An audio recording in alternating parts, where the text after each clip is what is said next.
এক বিশাল সূর্যপোড়া পূর্ব আফ্রিকার রিফট ভ্যালির সমভূমিতে একাকী একটি আকৃতি দাঁড়িয়ে আছে।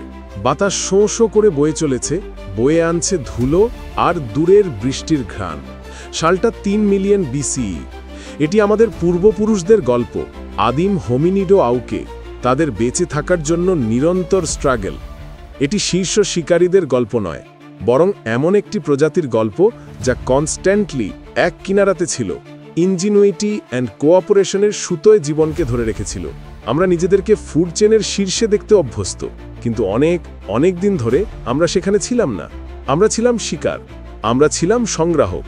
আমাদের সাফল্য আমাদের শক্তি বা গতিতে ছিল না, এটি ছিল আমাদের মন, আমাদের হাত এবং একসঙ্গে আসার ক্ষমতায়। Part 1, the dawn of adaptation. একটি ওয়ার্ড যা ফর্মিডেবল বিস্টস দ্বারা শাসিত ছিল। আমাদের পূর্বপুরুষরা, আদিম হোমিনিরা, শিকারী ছিল না, বরং তারাই ছিল শিকার। তারা ছিল ছোট, তুলনামূলকভাবে ধীর, এবং তাদের শিকারীদের মতো ধারালো থাবা বা দাঁত তাদের ছিল না। তাদের ওয়ার্ল্ড ছিল জীবন আর মৃত্যুর মাঝখানে এক কনস্ট্যান্ট দড়ির হাঁটা। লম্বা সাভানা ঘাসের প্রতিটি খসখস ছিল একটি পোটেনশিয়াল থ্রেট।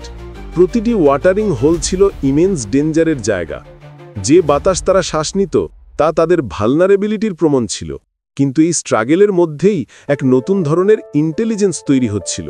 এটি ছিল প্রয়োজনের ইন্টেলিজেন্স, অবসরের নয়। তাদের পরিবেশ ছিল এক ব্রুটাল টিচার।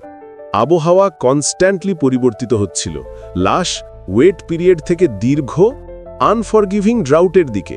একসময় স্থিতিশীল বনগুলি বিশাল খোলা তৃণভূমিতে পরিণত হতে শুরু করেছিল। এটি কেবল দৃশ্যের পরিবর্তন ছিল না, এটি ছিল খেলার নিয়মের একটি মৌলিক পরিবর্তন। লক্ষ লক্ষ বছর ধরে আমাদের পূর্বপুরুষরা গাছে বসবাসের জন্য অভিযোজিত হয়েছিল, ফল, পাতা এবং আপেক্ষিক নিরাপত্তার একটি ওয়ার্ল্ড। এখন তারা মাটিতে ছিল, এক্সপোজড। তাদের পরিবর্তন হতে হতো অথবা পেরিশ। প্রথম মহান অ্যাডাপ্টেশন ছিল বাইপেডালিজম। 2 পায়ে হাঁটা একটি সিম্পল পরিবর্তন মনে হতে পারে, কিন্তু এটি ছিল একটি রেভলিউশনারি লিপ। এটি তাদের হাত ফ্রি করে দিয়েছিল, যা তাদের জিনিসপত্র, খাবার, সরঞ্জাম এবং শিশুদের বহন করার সুযোগ দিত।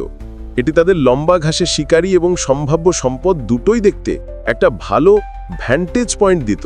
কিন্তু এটি কেবল শুরু ছিল। কেবল উঁচু হয়ে দাঁড়ালেই যথেষ্ট ছিল না, তাদের উঁচু হয়েও ভাবতে হতো। Part 2, the first tools, a new kind of hand. Savanna অঞ্চলে টিকে থাকার জন্য খাদ্যাভ্যাসে একটি নতুন পদ্ধতির প্রয়োজন ছিল। ফল এবং পাতা আর গ্যারান্টেড খাবার ছিল না। হোমিনিডদের আরও অপরচুনিস্টিক, আরও ফ্লেক্সিবল হতে হয়েছিল। এটি একটি ক্রুশিয়াল ইনোভেশনের দিকে পরিচালিত করেছিল, যা বিশ্বের সাথে তাদের সম্পর্ককে নতুনভাবে সংজ্ঞায়িত করবে। পাথরের সরঞ্জাম। এটি শিকার ছিল না, ট্র্যাডিশনাল অর্থে নয়। এটি ছিল স্ক্যাভেঞ্জিং। তারা সিংহ এবং হায়ানার মতো শিকারীদের অনুসরণ করত, তাদের খাবার শেষ করার জন্য অপেক্ষা করত। যখন আশেপাশে কেউ থাকত না, তখন হোমিনিদরা ছুটে যেত, তাদের ক্রুড পাথরের টুকরো ব্যবহার করে মাংসের শেষ অংশটুকু তুলে নিতে এবং সবচেয়ে গুরুত্বপূর্ণ, হাড় ভেঙে পুষ্টি সমৃদ্ধ মজ্জা বের করতে। এটি ছিল সময়জ্ঞান, সাহস এবং সম্পূর্ণ নতুন ধরনের বুদ্ধিমত্তা, যা একটি সিম্পল পাথরের মধ্যে সম্ভাবনা দেখতে পেত। সরঞ্জাম দিয়ে খাবার প্রসেসিং করার ক্ষমতা একটি ক্যাসকেডিং ইফেক্ট ফেলেছিল। এটি তাদের টাফ প্ল্যান্ট টিউবার্স থেকে শুরু করে বড় প্রাণীর মজ্জা পর্যন্ত বিস্তৃত সম্পদের অ্যাক্সেস দিয়েছিল। এই ইনক্রিজড প্রোটিন এবং ফ্যাট ইনটেক তাদের শারীরিক গঠনে একটা ড্রামাটিক পরিবর্তন এনেছিল। তাদের মস্তিষ্ক বড় হতে শুরু করেছিল, একটি ব্যয়বহুল অঙ্গ যার জন্য উচ্চমানের শক্তির কনস্ট্যান্ট সাপ্লাই প্রয়োজন ছিল। প্রথম সরঞ্জামগুলি, সিম্পল ওল্ড ওয়ান চপার্স, কেবল বেঁচে থাকার জন্য ছিল না, এগুলি ছিল সত্যিকারের মানুষ হওয়ার পথে প্রথম পদক্ষেপ। Part 3, the social fabric of survival. একজন হোমিনিডে একটি সেবার টুথড ক্যাট বা একটি জায়ান্ট হায়ানার সাথে প্রতিদ্বন্দ্বিতা করতে পারত না, কিন্তু একসঙ্গে তারা ছিল একটি শক্তি। এই আদিম গোষ্ঠীগুলির সামাজিক কাঠামো তাদের বেঁচে থাকার জন্য যে কোনো সরঞ্জামের মতোই ক্রুশিয়াল ছিল। তারা কেবল কাছাকাছি বাস করত না, তারা এমনভাবে সহযোগিতা করছিল যা তাদের অন্য প্রাইমেটদের থেকে আলাদা করেছিল। এই খাবার ভাগাভাগির অভ্যেস তাদের এপ আত্মীয়দের eat where you find it model থেকে একটি র্যাডিক্যাল ডিপারচার ছিল। এটি বিশ্বাস তৈরি করেছিল এবং কমিউনিটির ভাবনাকে উৎসাহিত করেছিল। এটি শ্রমের বিভাজনকে অনুমতি দিয়েছিল।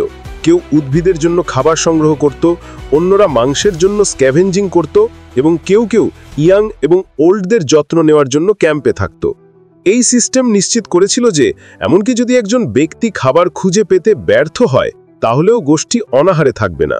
এটি ছিল এক ভার্স আনপ্রেডিক্টেবল ওয়ার্ল্ডের বিরুদ্ধে কালেকটিভ ইন্স্যুরেন্সের একটি রূপ। হোম বেস বা ক্যাম্প ছিল কার্যকলাপের একটি হাব। এটি বিশ্রাম নেওয়ার, খাবার প্রসেসিং করার এবং সোশ্যালাইজ করার একটি সেফ প্লেস ছিল। হোমিনি শিশুদের দীর্ঘ শৈশব, তাদের বড় এবং বিকশিত মস্তিষ্কের ফলশ্রুতি আরও প্যারেন্টাল কেয়ার এবং একটি স্টেবল এনভায়রনমেন্টের প্রয়োজন ছিল। গোষ্ঠী তা সরবরাহ করত। এই ক্যাম্পগুলিতেই জ্ঞান এক জেনারেশন থেকে অন্য জেনারেশনে স্থানান্তরিত হতো।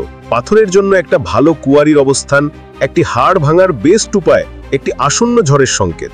গোষ্ঠীর বেঁচে থাকা পূর্বে ছিল নিরন্তর প্রাচীন জ্ঞানের ওপর। Part 4, the climax, a world on fire. প্রাচীন হোমিনিডদের গল্পটি ছিল অভিযোজনের এক ধীর, পদ্ধতিসর মার্চ, কিন্তু মাঝে মাঝে একটি সংঘাতিক ঘটনা প্রক্রিয়াটিকে ত্বরান্বিত করত। আমাদের পূর্বপুরুষদের জন্য সবচেয়ে ট্রান্সফরমেটিভ ঘটনাগুলির মধ্যে একটি ছিল আগুনের নিয়ন্ত্রণ। আগুনের নিয়ন্ত্রণকারী প্রথম হোমিনিডেরা এটিকে আবিষ্কার করেনি, তারা এটিকে বশে করেছিল। তারা বজ্রপাত বা আগ্নেয়গিরির ফাটল থেকে এটিকে ক্যাপচার করেছিল এবং বেঁচে থাকা শুরু করেছিল। এটি ছিল এক ক্যাজুয়াল স্কিল না, এটি ছিল একটা রেভলিউশন। আগুন তাদেরকে উষ্ণ রাখত, শিকারীদের থেকে সুরক্ষা দিত এবং সবচেয়ে গুরুত্বপূর্ণ, এটি তাদের খাবার রান্না করার অনুমতি দিত। রান্না করা মাংস এবং উদ্ভিদের টাফ ফাইবারকে ভেঙে দিত, যা রান্না করা সহজ ছিল এবং আরও পুষ্টি প্রেটি রিলিজ করত। এটি তাদের শারীরিক বিবর্তনের উপর একটি প্রফুন্ড ইফেক্ট ফেলেছিল। তাদের চোয়াল এবং দাঁত ছোট হয়ে গেছিল, তাদের গাঁট ছোট হয়ে গেছিল এবং হজমের জন্য যে শক্তি ব্যয় হতো তা এখন তাদের বাড়তি বৃদ্ধির মস্তিষ্কে ডিরেক্টেড হতে পারত।